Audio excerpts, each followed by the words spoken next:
The Whatnot cabinet has 1 to 4 players collecting unique knickknacks for their personal cabinets. Pencil First Games provided this in exchange for an honest review. I'm focusing on the 3 and 4 player rules, but I'll touch on other player counts and gameplay differences later in my review. Anyhow, in turn order, move your pawn from the top landscape section to an action, then resolve. Once everyone is gone, slide the pawns back up to the landscape section. Do not rearrange them. You'll all place 2 tiles per round. At the end of the game, pawns in the first 3 columns will earn 3, 2, or 1 point depending on where they end. There are 5 available actions. You can't choose an action if a pawn is already there, and you must perform all steps of the action. This is why turn order is important. Let's go from left to right. Column 1. Draw 3 curio tiles from the bag, take and place 2 on your cabinet board, and discard the last one face down off the side. Whenever you take a tile in this game, you must place it on your board. Column 2. Draw 2 tiles from the bag, take one and place the other in the outdoors. The outdoors is the row of tiles below the journey board. Finally, take a tile from the outdoors. Column 3. Add a tile to the outdoors from the bag, then take 2 tiles from the outdoors. Column 4. Add 2 tiles to the outdoors from the bag, then take 2 tiles from the outdoors. Column 5. Discard all tiles face down from the outdoors, add 4 tiles to the outdoors from the bag, then take 2 of them. When you play tiles on your cabinet, keep the scoring rules in mind. For columns, earn a 4-point token if all tiles are the same color, earn a 2-point token if all are different colors, earn a 0-point token otherwise. For rows, earn a 3-point token if all tiles are the same object, earn a 1-point token if all tiles are different objects. Earn a 0-point token otherwise. At the start of each game, shuffle the 12 curiosity cards and reveal 5. Each offers endgame points to the first players that achieve them. Match the condition to take the card. Likewise, shuffle the 5 wonder cards and reveal 1.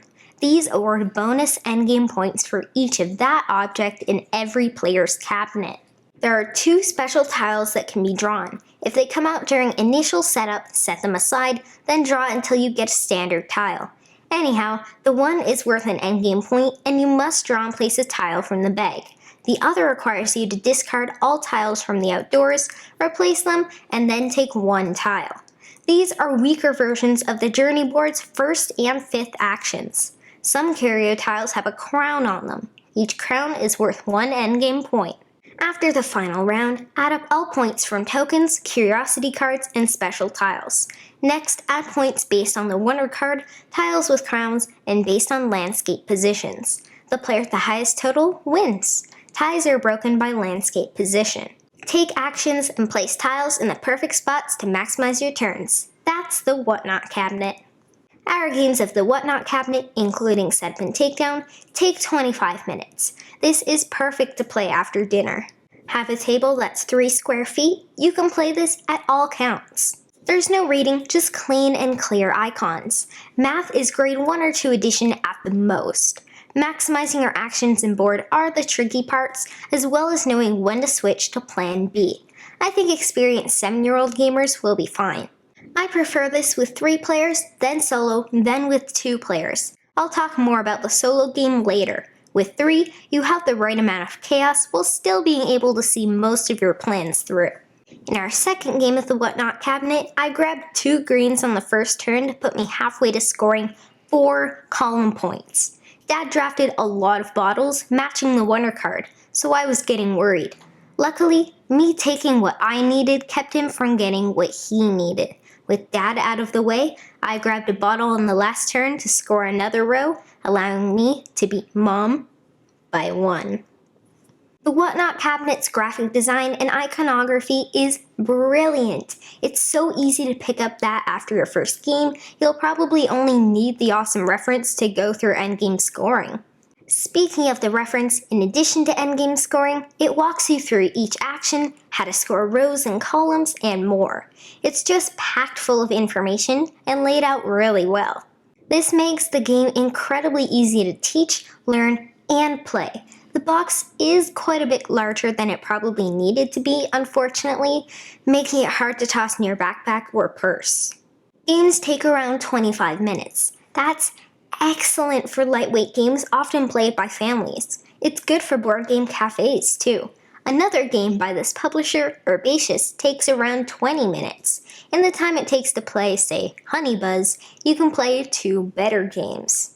This game is very colorblind friendly. Tiles have different icons, objects are shaped differently, and even the tile banners have unique shapes.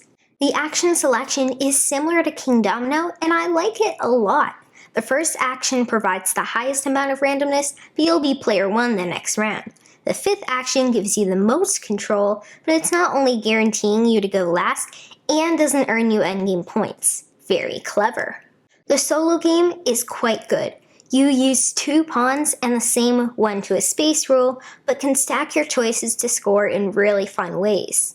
The micro expansion adds personal goals, which is a good idea, but I don't recommend it. Depending on luck, it can king make and put the leader out of reach for no fault of your own, or king break and make you lose for no fault of your own. The Whatnot cabinet has tile drafting, a fun spatial puzzle tied to set collection, and some cool mechanisms. I think Herbaceous, which I talked about earlier, is the better choice if you had to choose one game from this publisher. The gameplay feels quicker, and it's about $13 Canadian cheaper. These two are different enough, and they also happen to be the best 2 games that I've played from this publisher. For that reason, both have a place in our collection.